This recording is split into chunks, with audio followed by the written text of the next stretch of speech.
Dunedin TV presents your local weekly morning show from delightfully different Dunedin.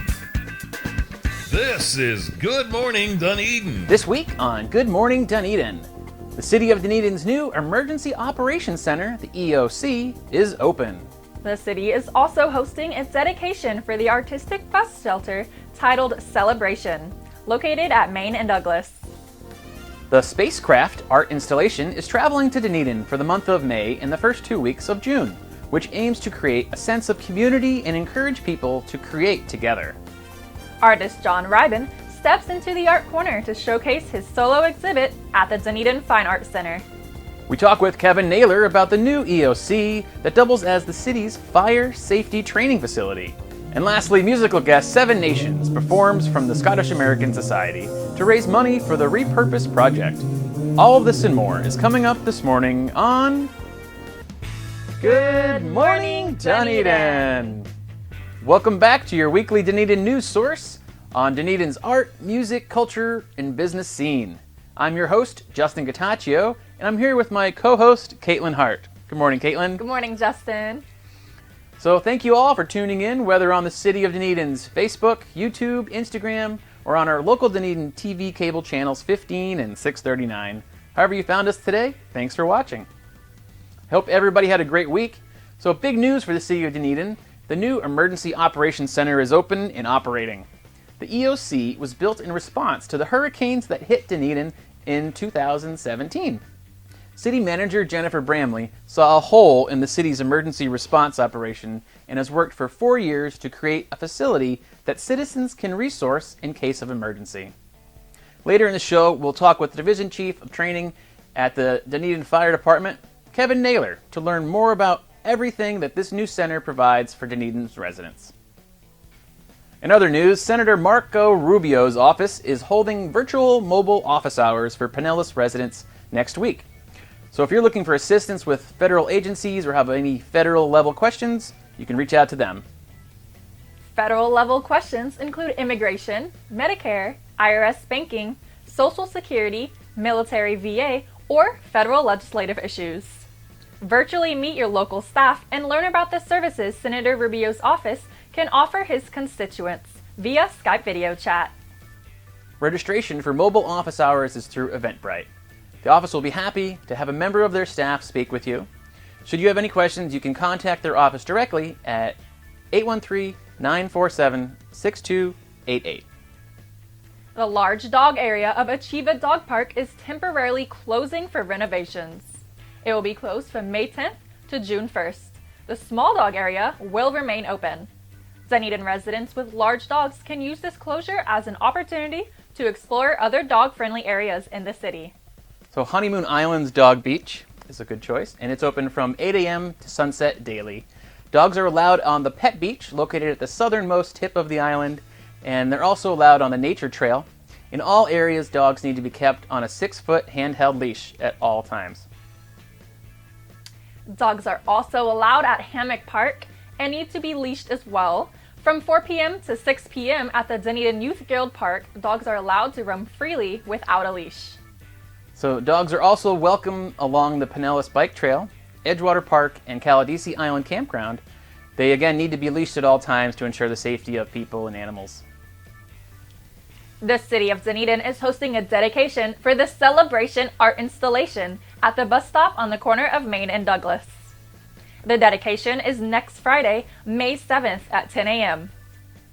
So special guests include the Pinellas Suncoast Transit Authority, Stephanie Rank, Economic Development and CRA Director Bob Ironsmith, and Jackie Nigro, who's the chair of the Arts and Cultural Advisory Committee. So the artwork was created by nationally recognized artist Catherine Woods, and this is the first artwork project under the Public Art Master Plan and implemented by the Arts and Cultural Advisory Committee. This project is in partnership with the City of Dunedin, the First Methodist Church of Dunedin, and the Pinellas Suncoast Transit Authority, the PSTA. The project coordinator, Elizabeth Brinklow, stated that the design problem was for an artist, Catherine Woods, to solve, which she did to our delight. The elements are coated metal discs created in the spirit of celebration. Each piece has cutout icons, water, a sailboat, orange slices, bicycle wheels, a thistle, and a puppy, all celebrating things Dunedin is known for. So we hope you can join us next week for this artistic bus shelter dedication. Spacecraft is coming to Highlander Park. The Make Play Spacecraft is going to be held on Thursdays and Saturdays from 5 p.m. to 7 p.m. from May 1st till June 12th at Highlander Park. So Spacecraft is a traveling art project that goes around Pinellas County that aims to build a sense of community by encouraging people of all ages to interact and create together. So the project repurposes locally sourced shipping containers and uses them to house different creative programs with the themes of make, play, read, and grow. Some of the programs include art workshops, musical performances and drum circles, board games, art exhibits, an interactive chalkboard mural, and more. During the activities, hand sanitizer, face coverings, and a portable hand washing station are provided for visitors. For more information about the program and their safety protocols and procedures, you can visit the website. Other news, tonight is the last performance of the pipe band on the pier for the rest of the season. So community members can gather during sunset as the City of Dunedin's pipe band performs at the Dunedin Marina Pier at 51 Main Street. Sunset is 8:05 p.m. The pipe band will play a 20-minute set beginning approximately 7:45. The event is free to attend, donations are accepted, and proceeds benefit the City of Dunedin Pipe Band. All right, so it's time to step into the Art Corner. This week we feature artist John Rieben's solo exhibition at the Dunedin Fine Art Center, the DFAC, located at 1143 Michigan Boulevard. The exhibit will continue through May 30th, and the admission is free.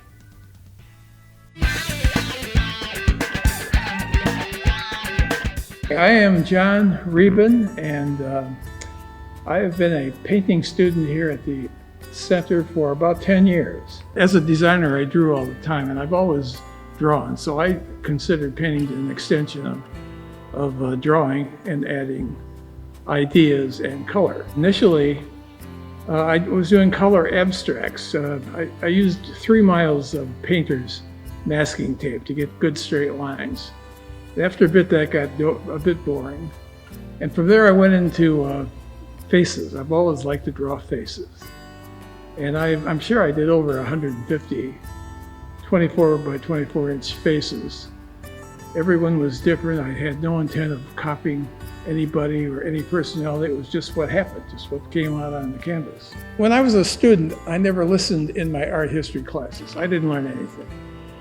And so when I got into painting and decided I liked it, I wanted to find out who the predecessors in painting were. And I stumbled on the German Expressionists first, and then the Cubists next. And so these paintings right here really reflect me copying what I thought the Cubists were doing.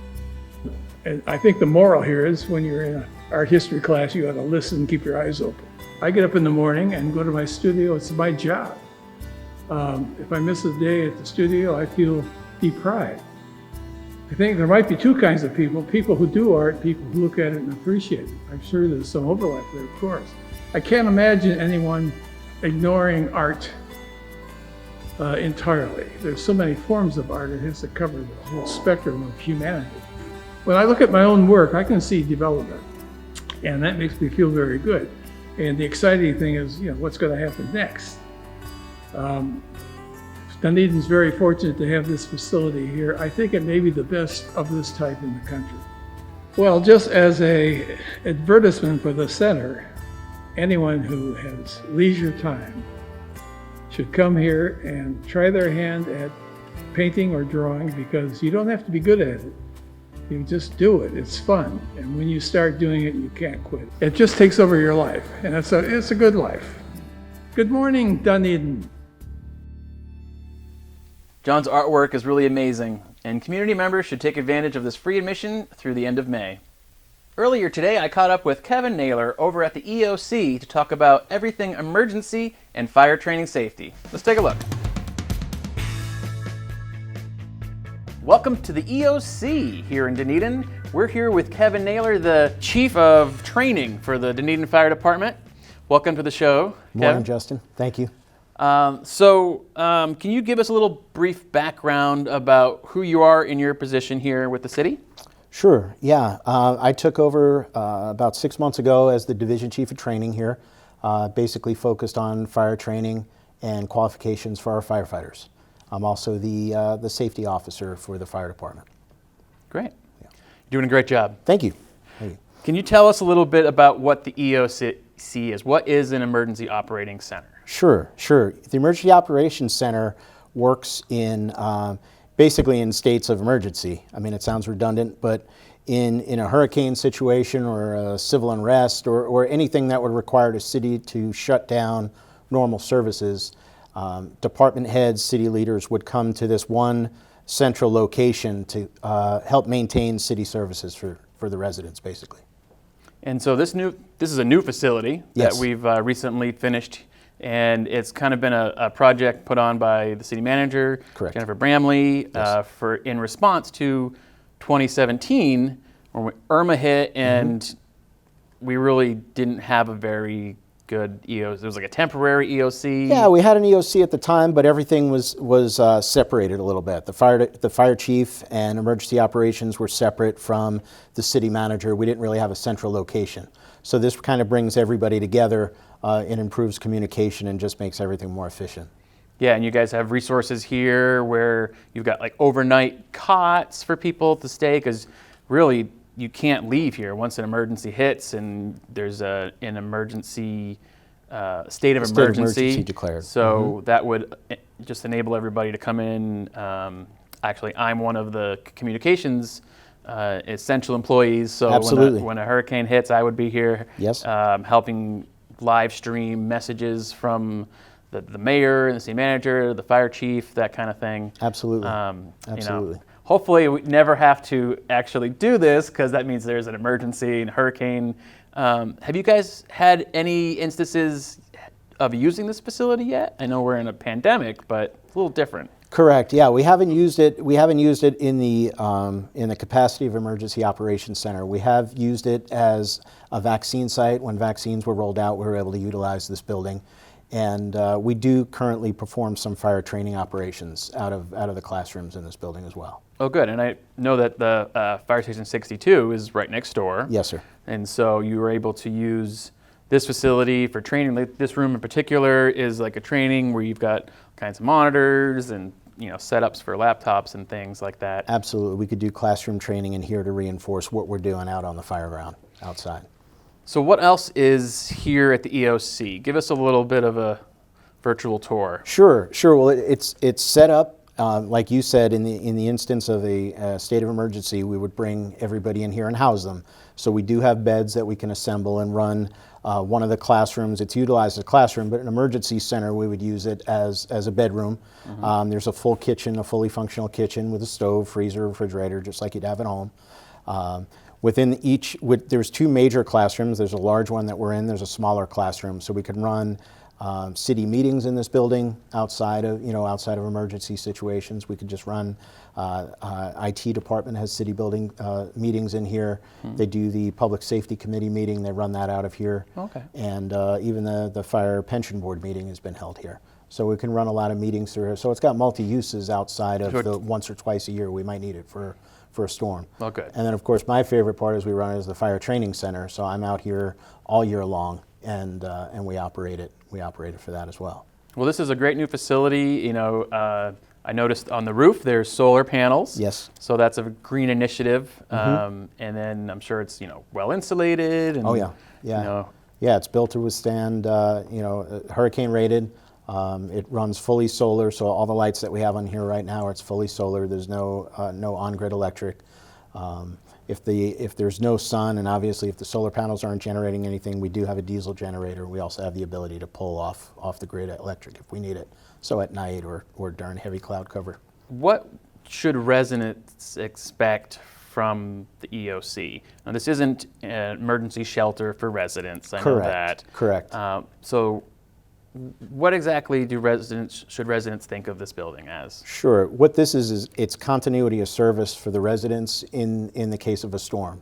So they don't lose any the city functionality as far as streets and fire service and communication, anything like that would be run from this building, and it would be uninterrupted. So while residents would go to shelters, this building would be used to keep city leaders up to date as to what's needed at those shelters, how to get supplies there, so the residents get what they need.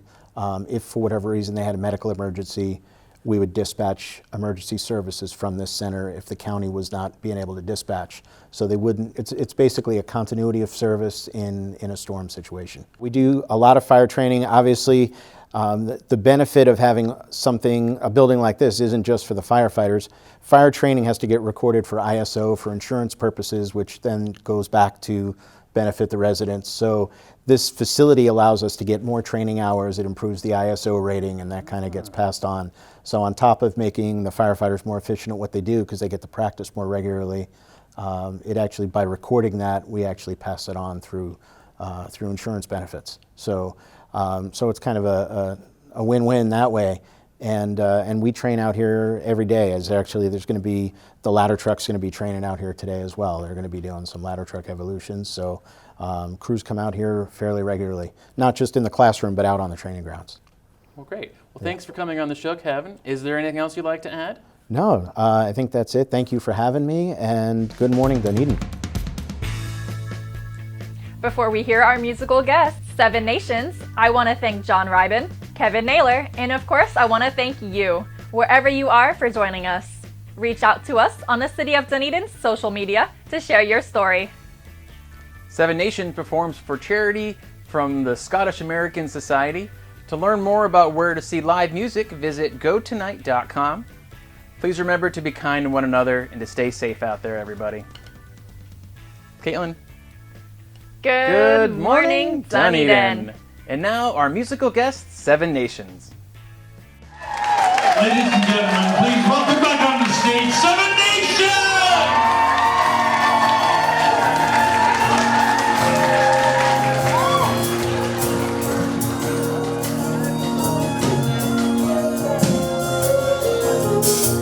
Tell me your face is mine.